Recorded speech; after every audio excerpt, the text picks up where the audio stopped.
Dios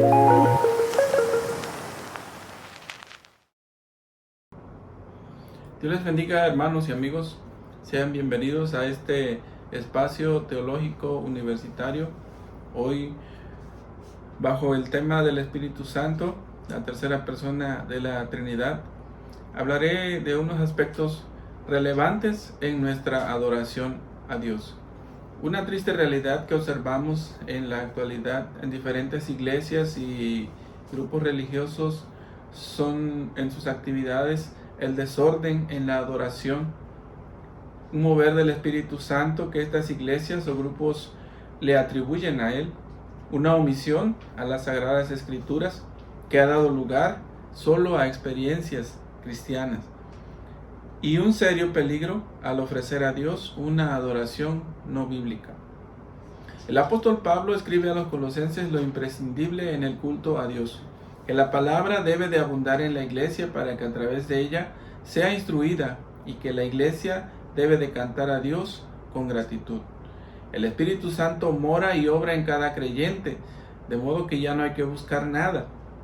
El Espíritu Santo forma parte de la iglesia y continúa trabajando en ella, regenerándolo, santificando al creyente, intercediendo por él, iluminándolo. También la palabra, como leímos, debe de abundar en la iglesia. Por consiguiente, la iglesia debe de caminar obedeciendo la palabra, no debe de caminar solamente buscando experiencias religiosas. Y el Espíritu Santo nunca creará desorden o confusión dentro de las congregaciones que verdaderamente adoran a Dios. La iglesia debe darle la debida importancia a este tipo de experiencia adoración. La iglesia debe realizar sus cultos en orden y respeto. Colosenses 3:17 leemos: y todo lo que hagan de palabra o de hecho, háganlo todo en el nombre del Señor Jesús, dando gracias por medio de Él a Dios el Padre. Lo contrario al orden es el caos. Cuando hay ruido, hay saltos, hay empujones, hay caídas, hay griterías, todo es contrario al orden.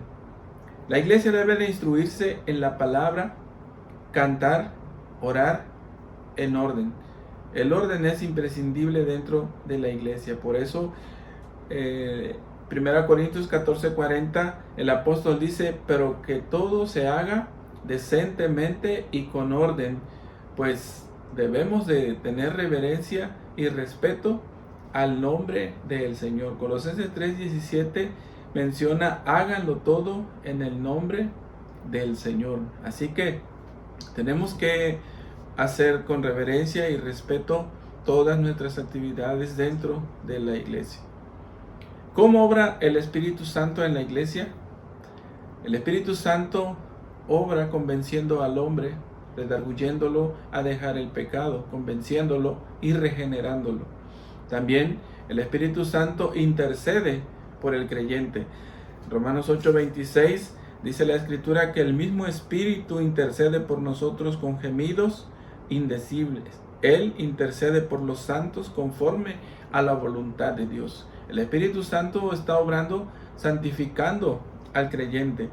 Santiago 2:13 dice la Escritura: pero nosotros siempre tenemos que dar gracias a Dios por ustedes, hermanos amados por el Señor, porque Dios los ha escogido desde el principio para salvación, mediante la santificación por el Espíritu y la fe en la verdad.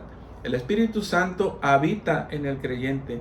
San Juan 14:16, en palabras de Jesús, dice textualmente: entonces yo rogaré al Padre y Él les dará otro consolador para que esté con ustedes para siempre. Además, el Espíritu Santo continúa obrando en la iglesia, repartiendo dones espirituales a todos los creyentes para la edificación de la misma iglesia.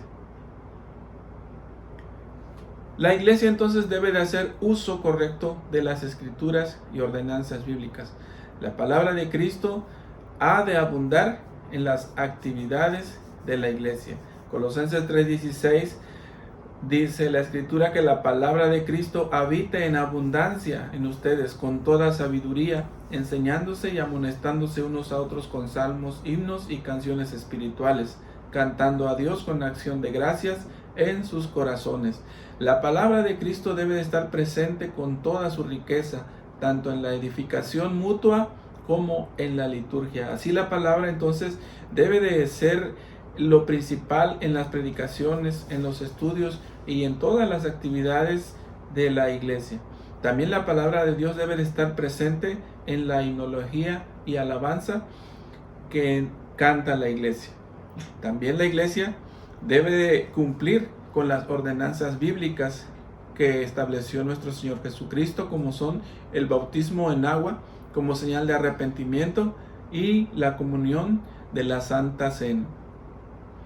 Por último, recordemos que Dios es santo y fuego consumidor. Por lo tanto, la iglesia debe de procurar adorarle correctamente y no ofender al Espíritu Santo de Dios, no contristando al Espíritu de Dios con las obras del viejo hombre. Dice la Escritura en Efesios 4:30, y no entristezcan al Espíritu Santo de Dios, por el cual fueron sellados para el día de la redención. Tampoco debemos de afrentarlo de manera que se provoque su furia. Hebreos 10:29-31 dice la Escritura que es horrenda cosa caer en las manos del Dios vivo, y esto por ultrajar al Espíritu de gracia. Así que un deber práctico de la vida cristiana es no apagar el Espíritu. Cuando la iglesia acepta y practica cualquier doctrina herética, apaga el Espíritu de Dios. Por ello las Escrituras siempre han de guiar al pueblo de Dios a la verdad. Así que en conclusión, el Espíritu Santo continúa redarguyendo, convenciendo de pecado al hombre, continúa regenerando al creyente, lo guía, lo santifica, porque es templo de Dios. Continúa repartiendo dones conforme a su voluntad para edificación de la misma iglesia. Pero negar su deidad es una blasfemia. Atribuirle o rendirle a él prácticas antibíblicas es afrentar o ultrajar al Espíritu Santo. La iglesia debe de cuidar de no contristarlo ni de apagarlo. Dios les bendiga. Hasta pronto.